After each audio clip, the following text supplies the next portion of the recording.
Alright, so a bit of context. I was browsing around YouTube as usual, and I see a video by RetroCade titled Sonic Forces is bad, ...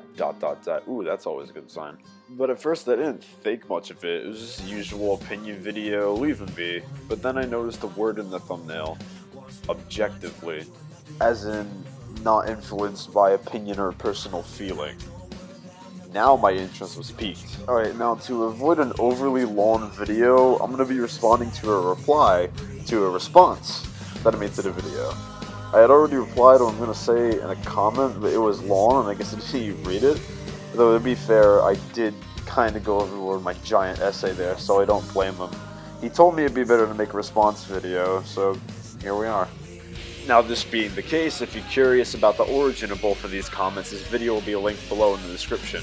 I'm going to say this now, please do not go and attack this guy if you end up taking my side on this. He doesn't deserve that, this is just really a discussion. If I come off as overpassionate, forgive me, but don't go witch hunt Mr. Retro. Quick before I start though, if you're seeing this Retro, how old are you? You sound scarily like me when I was younger, so I'm mostly just curious. It's not going to factor in how I treat you about this, don't even have to comment on it if you don't want to. Anyway, let's begin. Quote, I went off and talked about why people still can't agree on how 3D Sonic should work because that's kind of important. No. No, it is not.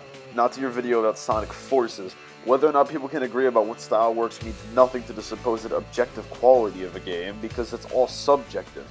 This has nothing to do with why Sonic Forces is bad, and has everything to do with why the Sonic fanbase is bad. By saying Forces will be objectively bad because modern Sonic is a broken fanbase with many differing ideas on what they want, by that logic there is literally nothing Sega can do to bring them back. I'm bringing up your video title / thumbnail a lot during this by the by because it's kind of important. Thumbnail says Sonic Forces is objectively bad.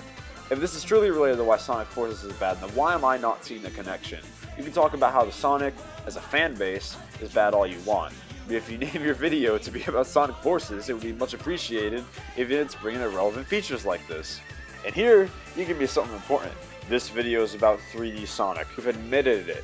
It's about 3D Sonic as a whole, or even Sonic as a whole. But your title and thumbnail do not show this, making people believe that you will provide evidence on why Sonic Forces is objectively bad before the game has even come out. So even if you're right, you can't even say Forces itself is objectively bad as a whole. You can only say that footage so far is objectively bad. Your title is objectively clickbait. It misleads others into thinking you will be speaking about one thing, when in reality, you are talking about something else entirely. Your video is literally just first 2 minutes 40 seconds talking about last video's reception and setup for this video. This is fine to make sense though. You get bad reception, you want to address it, and of course pave the way for your current video. And you bring up a fair point I want to mention. Yes, you can judge something before it comes out, but only based on parts you know completely. We don't know any other stages, story elements, music, or anything apart from what's been revealed. Therefore, while you can critique and judge what we do have, most definitely, you can only really assume about the rest, at least speaking objectively. I'm glad you bring up that opinions will still be there as well. You at least acknowledge that your opinion plays a part.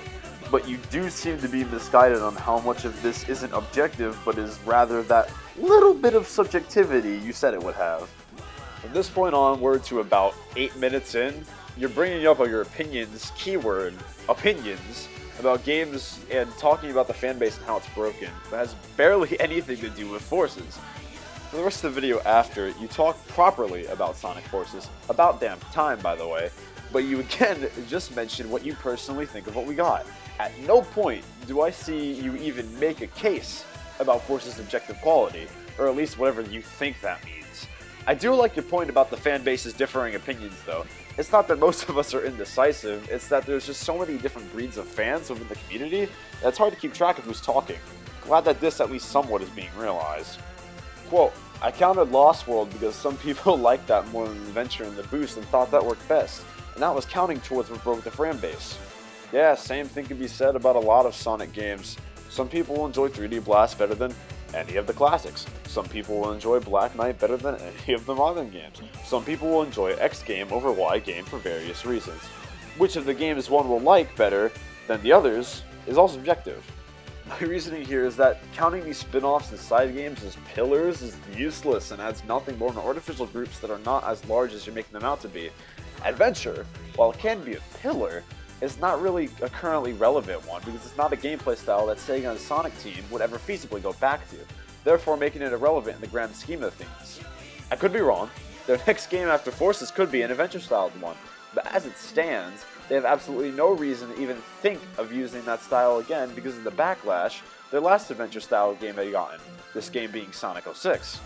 Classic has always been able to be counted as a pillar throughout the years, however, as the advanced games of Sonic Force Duology, whether they did a good job or not, tried to emulate this for the fans that kept going on and on about how we need Classic back, not to mention many ports of Classic titles over the years.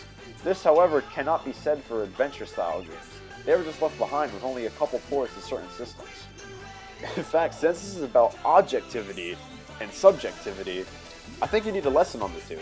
First off, no argument in your comment is truly objective. You're saying objective things, such as boost gameplay has 2D sections, and you're arguing that it's bad. You saying that it's bad is subjective, and it will always be subjective because it is your own opinion you have made by yourself about a fact that is being presented. Let's try again. Unleashed was the easiest Sonic game. Subjective. What you find easy can most certainly be found as hard for a lot of other people. Many people find Unleashed to be the hardest boost from the game. Yeah, you can disagree with them, but that doesn't change the fact, the objective truth, that many people found it hard and still find it hard. For example, ask anyone what they think of Eggman Land. Let's pretend that opinions can be objective, though, and that opinions that are most prevalent are the correct ones. This would mean that your opinion on Unleashed would be wrong, simply because a ton of other people find it to be one of the hardest, if not the hardest Sonic game to date. Another opinion you stated, it created a disconnect because it's mindlessly easy. Subjective experience backed up by subjective thought. It creates a disconnect for you because you find it mindlessly easy. You cannot state your opinions and present them as fact because it is not fact. It is an opinion that you have formed based on your experience with the game. 2D shouldn't be in modern Sonic. Another subjective opinion. Now compared to your other ones, this one has some merit as being the popular opinion, myself included. But in the end, that doesn't truly make an opinion objective. You back this up by saying it's lazy and that we already have classic Sonic, so it's unnecessary. But again, this is only opinion. Just because you say it's fact, and just because others, and even myself, agree, doesn't make it fact.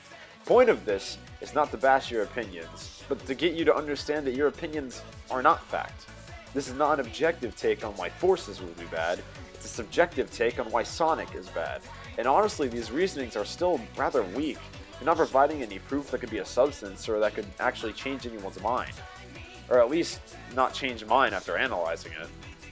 Alright, this next section I'll be tackling some of your other points I had no place to put in the meat in my argument, but still wanted to address. Side notes, really. So click the side notes, skip in the description to skip ahead to the end of this if you don't feel like it's important. Well, not you, Retro, everyone else, I'd say you probably need to stay for this one. Quote, I say why the boost doesn't do it as well as if Supersonic was in 3D. No, you did not. Or if you did, it was garbled and unclear. You just kind of made a statement about the concept of Super being similar in certain aspects. No 3D specification is made. And just so we're clear, Supersonic is in colors and generations for stages, so it's not completely gone. 06 was closer to modern without still being the boost. I can understand where you're coming from. 06 is nothing like the Boost formula games. It is definitely much closer to its adventure predecessors than the future Boost games. The entire game embraces the ways of adventure games with some new additions. Fully 3D, spin dash gameplay, as much as the spin dash itself sucks, with a very open plane of level design, at least compared to that of modern games. Sonic still does need to learn to stick to one style. Like I said, it's doing this. Generations of Forces are evident of this. Secondary gameplay styles aside, you cannot disagree with the fact that Sega and Sonic Team are giving fans more boost gameplay. This is my point on the matter. The fact that it even exists in Forces is evident of them going in the right direction, or at the very least, not going backward, and solidifying their main gameplay style from modern Sonic himself, even if other game styles are packaged with it. People are forgetting why Classic worked in 3D, meaning Generations. No, I think everyone, at least within the fan base, understands why it worked. Sega is just kind of taking it farther and using Classic as a crutch to stand on, weak as a crutch may be. Plus, some people like Generations Classic over normal classics. Aside from CD and Mania, I'd fall into that group myself. If you will create a response, you can decide whether or not you want to address anything in this section, as they are merely secondary thoughts, no true place in my main argument at hand, but it still felt like it needed to be addressed somehow. That's entirely on you. For my main argument, point still stands. It appears that you have little real knowledge on what is subjective and what is objective, and I hope my response is informative enough to at least get you to think on these matters. With the way you set up the video, you can't really change much to make it less clickbait, as then it will be jarring and confusing, as you reference forces as the topic at the beginning, even though for most of it, it's an afterthought, and then just kind of give your own opinion at the end with just general Sonic complaints in between. You're entitled to your opinion, man, but you can't just say it's the objective truth. That's about it. Again, no ill will to you, Retro. I'm sure you're a neat guy. To anyone watching, just a reminder, don't go witch hunting this guy. I'm cool if you'd like to discuss with me. Always open to that. The whole reason I made this response video, even after I made a huge comment that as far as I know didn't even get read, is because I love discussion. You can call it a hobby. If you're curious what I think of Forces so far, I was actually going to make a video on that, but then this happened, so I figured it was a little more important to get this out before I completed that. Good luck with your YouTube channel, Retro. My name's Plymouth. Have a good one.